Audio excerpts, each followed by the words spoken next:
Eh bien salut tout le monde, c'est AZK. Aujourd'hui je vous fais une vidéo autour de Pencils Protocol. Je pensais pas en reparler, mais j'ai trouvé plein de choses autour de l'airdrop, autour de la prévente. Il y en a eu une, je savais même pas, j'étais même pas au courant. Bref, prenez-vous un petit truc à boire, un petit truc à manger, posez-vous, on va aller voir tout ça tranquillement. On va rigoler. Vous allez voir qu'il y a pas mal de choses assez rigolotes de ce côté-là. Bref. Commençons sans plus tarder. Donc pour ceux qui ne l'auraient pas vu, j'ai déjà fait une première enquête autour de Binance, puisque je les soupçonne de farmer massivement des protocoles de DeFi. On va reparler d'eux dans la vidéo évidemment, mais si cette première enquête vous intéresse, si vous ne l'avez pas vue, eh bien je vous invite à aller la regarder, elle est sympathique, vous aurez le lien dans la description. Donc Pencils, ils ont fait leur airdrop il y a quoi, 3-4 jours par rapport au moment où la vidéo sortira, et sans surprise, depuis que l'airdrop a été fait, la TVL du protocole a bien baissé, ça se voit pas trop sur le graphique, mais on est quand même passé de 130 000 Ethers à des poussières à 118 000 Ethereum en termes de valeur. Je préfère regarder en Ether qu'en dollars parce que comme l'Ether c'est apprécié ces derniers jours, ça biaise un petit peu le graphique, c'est un peu plus visuel quand on regarde en Ethereum, mais voilà, on comprend bien qu'il y a de l'argent qui est sorti du protocole et à mon avis ça va être de pire en pire, surtout quand l'airdrop de Scroll sera tombé, puisque pour rappel, le seul but de Pencils Protocol, c'est de farmer des points. Enfin, d'après Pencils, on peut faire même plus que ça, il y a des choses innovantes sur le protocole. J'étais passé à côté de ça dans mon enquête sur Binance, mais il y a un truc qui montre pourquoi ces trois actifs en particulier sont plus déposés que les autres. C'est parce qu'on peut aller en plus de ça farmer un protocole qui s'appelle Mine Network, voilà, on peut avoir une sorte de pouvoir de vote quand on va déposer des cryptos sur Pencils, ça nous donne du VFHE, et c'est pour ça qu'il y a autant de Solve BTC, de Stone et de Puff ETH de déposer, contrairement aux autres actifs, mais ça n'empêche que il y a de très grandes chances que ce soit Binance derrière, et en plus un truc assez rigolo, c'est que ça me met de base sur la Binance Smart Chain quand je viens sur Mine Network. Pour moi, c'est pas un hasard. Bref, on n'est pas là pour parler de Binance, on va surtout parler de Pencils Protocol. Je vais revenir vite fait sur un article Medium qu'ils avaient fait autour de la vente de leur token. Il y a eu une vente déjà de ce token, je trouve ça fou que quelqu'un ait envie d'acheter le token de Pencils. Alors vous allez voir que c'était un gros bid, mais c'était quand même une arnaque. Déjà, ils commencent par se vendre comme le protocole leader de la DeFi sur Scroll, qu'ils ont rapidement solidifié leur position de numéro 1 comme système financier pour l'écosystème. Enfin, ça veut rien dire tout ça, système financier, mais qu'est-ce qu'il me raconte avec ces features innovatives comme le farming, c'est très innovant ça, des vaults, ah ouais, on peut déposer des cryptos, c'est hyper innovant, et des auctions, ça veut dire enchères en français si je dis pas de bêtises, donc auction c'était probablement pour acheter le token du protocole, voilà, c'est hyper innovant, on peut acheter un token, farmer et déposer des cryptos. Voilà, est-ce que vous connaissez d'autres plateformes sur lesquelles on peut faire ça ? Je suis pas sûr, franchement je suis pas sûr. Ça leur a permis d'attirer une user base significative, un plein d'utilisateurs, mais aussi le support de différents VC et de différents investisseurs notables. Oh, c'est incroyable, ils ont réussi à accumuler 300 millions de dollars de TVL et plus de 247 000 utilisateurs actifs. Bon, ça on peut le démonter facilement, les 300 millions de dollars de TVL. Une grosse partie c'est Binance, les 90%, et j'ai trouvé quelques trucs assez croustillants par rapport à ça. Et les 247 000 utilisateurs actifs, il y en a 246 000 faciles qui ont 1 dollar de déposé sur le protocole, si ce n'est moins. Donc voilà, je sais pas si on peut qualifier ça d'un utilisateur. Et maintenant sur leur site, je crois c'est même 600 000 et des poussières, enfin c'est complètement débile. Je crois qu'ils comptent même les personnes qui ont plus rien sur leur plateforme. Donc ils nous font leur prévente sur Tokensoft en mettant un petit argument d'autorité. Voilà, comme il y a eu plein de gros projets qui se sont lancés sur Tokensoft, le nôtre ça va être super. Et il faut qu'on atteigne vite le point, là, la grosse arnaque autour de Pencils, c'est le prix qu'il y avait lors de cette prévente et le vesting aussi, c'est complètement abusé. D'ailleurs, ils nous mettent 3 options sur leur article Medium, mais ils sont revenus un peu sur leur décision, puisque il n'y avait pas une option finalement, il y en avait 5. Voilà, sur la prévente, il y avait 5 options différentes. Bon, je vais laisser la page se charger, avant on va regarder ces petites informations. Donc, première option, on pouvait acheter le token à 80 centimes en prévente. Le souci, c'est qu'il est vesté pendant 12 mois, il n'y a pas moyen d'en avoir dès le début, faut attendre. Là, actuellement, quand la vidéo sortira, les gens qui qui ont choisi cette option 1, ils ont 1% des tokens à peu près qu'ils peuvent récupérer, hein, bon courage. Option 2, 1,2$ par token Pencils, 20% de tokens directement au lancement, 80% vestés sur 9 mois, et l'option 3, pour les psychopathes, un token à 1,5$, ça donne une valorisation totale de 150 millions de dollars, c'est complètement fou, 40% donnés au TGE, donc au lancement du token, et 60% vestés sur 6 mois. Alors, sur le papier, ce qui est assez fou, c'est qu'ils ont alloué 20% des tokens à cette prévente. Et ça me fait dire que de base, ils avaient clairement l'intention d'arnaquer les gens, ou alors ils avaient peut-être l'impression qu'ils intéressaient vraiment beaucoup de monde et qu'ils allaient faire plein de sous-sous avec cette prévente, mais les chiffres sont ridicules, puisqu'on peut le voir du côté de Tokensoft, hein, le site sur lequel il y a eu la prévente, et l'option qui a eu le plus de tokens, c'est l'option 1, si je dis pas de bêtises, donc avec les 12 mois de vesting, et il y a 120 000 tokens qui ont été achetés, qu'en plus c'est simple hein, de faire la conversion, 120 000 x 80 centimes, ils ont touché à peu près, allez on va arrondir à 100 000$, parce qu'il y a eu les autres options, il y a eu des tokens par-ci par-là, je crois qu'au total ils ont dû vendre 200 000 tokens sur les 20 millions qu'ils étaient censés vendre, puisqu'au total il y a 5 millions de tokens, donc 20% de 100 millions, ça fait 20 millions de tokens. Ils ont vendu du coup 1% des tokens qu'ils étaient censés vendre. Juste sur ce point, c'est ridicule.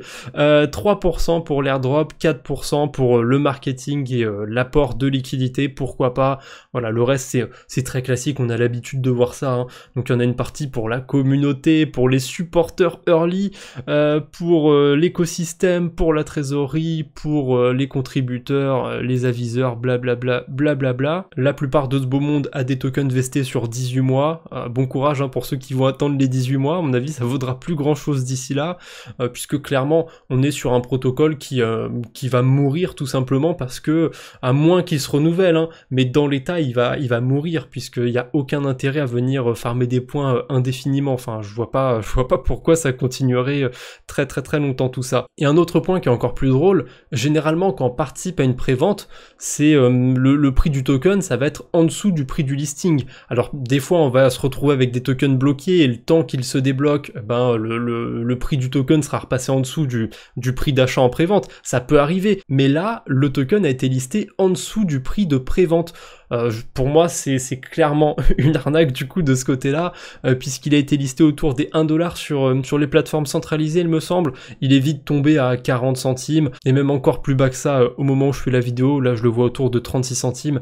Bref, c'est une catastrophe, une calamité, appelez ça comme vous voulez. Enfin bref, c'est à peu près tout ce que j'avais autour de cette histoire de prévente. Maintenant on va aller voir l'airdrop. Juste un petit détail avant, c'est que au tout début, au lancement du protocole quasiment, enfin je sais pas s'ils venaient de se lancer, mais ça s'appelait encore Penpad, vous voyez, le 7 mars 2024, ils avaient déjà prévu leur tokenomics avec un graphique très curieux, genre ça par exemple ça fait pas du tout 18%, enfin bref, on va pas s'attarder sur le graphique. D'ailleurs pour les tokenomics, il y a qu'une seule source où ils avaient prévu le nombre de tokens, mais ils avaient déjà plus ou moins prévu où est-ce qu'ils distribueraient des tokens. Enfin c'est un peu débile de faire des tokenomics où tu précises juste les tokens qu'il y a pour la team par exemple, ou juste les tokens qu'il y a pour la communauté, et le reste, on verra bien, il y aura 82% du reste, mais on sait pas encore où. Enfin bon, complètement débile ce graphique, et on voit qu'ils ont revu leurs espérances à la baisse. Hein. De base, il devait y avoir 18% des tokens pour les supporters early, et finalement c'était 16%. Après, si on rajoute l'airdrop, techniquement maintenant on a 19%, mais bon, l'airdrop serait pu compter dans d'autres catégories là de leur graphique à la con, hein, que ce soit le farming, le Penpals Communities, voilà, peu importe, ça aurait pu rentrer dans une autre catégorie. Donc, hein, ils ont revu un petit peu leurs ambitions à la baisse, le temps que l'airdrop se fasse. J'avais pas grand chose de plus à dire, non, ils avaient fait un article sur les tokenomics, je voulais le comparer à l'ancien, mais bon, il n'y a pas grand chose à comparer. Donc, maintenant, on va passer à un événement historique, un moment historique, attention, c'est Pencils Protocol qui le dit, vraiment, non mais les chevilles des gars qui sont derrière le protocole, ça me termine. Donc on peut aller réclamer l'airdrop, voilà, depuis le 27 septembre, c'est super.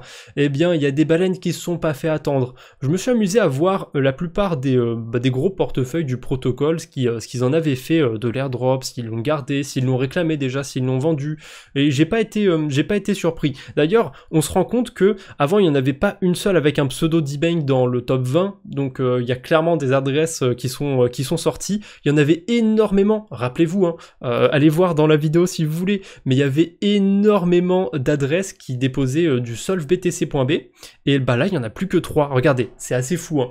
Il y a une adresse qui a 65 millions de dollars de solvebtc.b, pardon, et 2 adresses qui ont exactement la même quantité, 32 millions et des poussières. Ça fait dans les 130 millions de dollars de Bitcoin, de solvebtc, et si je vais vite fait sur Pencils, il y a 133 millions de déposés. Donc clairement, il n'y a que ces 3 adresses qui ont du solvebtc sur Pencils. Arrêtez de me faire croire le contraire. Il y a peut-être encore quelques petites adresses de farming par-ci par-là qui ont des liquidités, mais voilà, le gros du gros, c'est ici, juste sur 3 adresses complètement débiles. Voilà, c'est peut-être des adresses qui vont essayer de farmer la saison 2 de Pencils ou je ne sais quoi. On verra si c'est hyper intéressant. En tout cas, celles qui étaient positionnées sur le Puff ETH, elles n'ont pas bougé, ou en tout cas, elles n'ont pas encore bougé. Peut-être que les gens qui sont derrière ces portefeuilles, ils y vont étape par étape, c'est-à-dire qu'ils débouclent d'abord les portefeuilles qui étaient sur le solvebtc, puis ils vont déboucler ceux sur le Puff ETH, puis ils vont déboucler ceux sur le Stone. Je suis quasiment sûr que ça va se passer comme ça.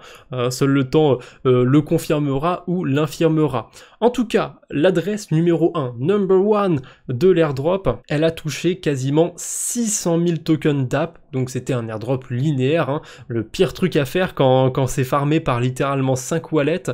Donc il a touché 600 000 tokens. Pour rappel, l'airdrop c'était 3 millions de tokens. Bon, certes, je fais un petit arrondi, c'est 575 millions de tokens, mais voilà, on peut se permettre l'arrondi, je pense. Il a touché quasiment 20% de l'airdrop à lui tout seul, c'est complètement abusé. Qu'est-ce qu'il en a fait? Il l'a envoyé à une autre adresse de transition, une adresse de passage, on pourrait dire. On voit cette petite transaction là, et il y a une autre adresse qui a envoyé plein de tokens d'app, c'est l'adresse qui est top 4, je crois, si je dis pas de bêtises, sur d'eBank. De toute façon, c'est une des deux, hein, une des deux qui a du solvebtc.b, qui a récupéré ces tokens, qui l'a envoyé aussi. Voilà, donc juste avec ces 2 adresses, la numéro 1 et la numéro 4, on n'est pas loin d'un tiers de l'airdrop. Juste avec 2 adresses, c'est complètement ridicule. Et évidemment, les liquidités, elles ont été envoyées sur Bybit, puisque c'est l'exchange partenaire, on pourrait dire, du protocole. Il y avait moyen de déposer directement les tokens sur le protocole. Vous voyez que les baleines, c'était pas leur genre, hein. Les baleines vont réclamer leurs tokens manuellement, puis vont les déposer sur Bybit. Et attendez, j'ai trouvé d'autres groupes d'adresses qui ont fait exactement les mêmes transactions, et c'est même pire que ça, puisque pour la plupart, elles ont retiré leur liquidité, et elles ont commencé à bridger aussi leur solvebtc. Pourquoi je dis commencer à bridger? Parce que généralement, quand il y a besoin d'envoyer des millions de dollars sur des actifs comme ça bien précis d'une blockchain à une autre, ça prend parfois 12 heures, 24 heures, 48, 72 heures. J'ai jamais fait pour ma part, hein, c'est pas du vécu, mais je le sais pour l'avoir vu dans la doc de plusieurs protocoles, et aussi hein, pour l'avoir constaté plusieurs fois sur des portefeuilles. Donc on a une adresse qui retire toutes ses liquidités, qui est vraiment juste venue pour farmer Pencils et ciao, ensuite on va faire autre chose.